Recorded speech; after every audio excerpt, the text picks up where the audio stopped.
Don't pay for two accounts. Here's how to safely share Peacock with your family in 3 easy steps. Sharing your main login can be risky. The right way to do it is through profile management and secure verification. Let's dive in.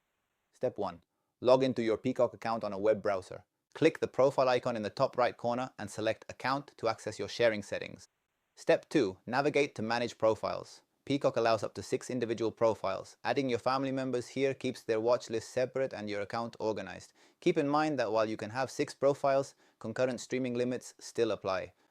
Step 3. Security. Ensure your primary email is verified. This adds a layer of protection to your billing info and ensures that only authorized devices can access the shared profiles. It's a quick fix that keeps your data safe. Pro tip: use these profiles instead of sharing your main password. It protects your personal info while giving everyone their own experience. Quick, easy, and safe. For more one-click guides, subscribe to Sleek Guides. I'm your host, and I'll see you in the next tutorial.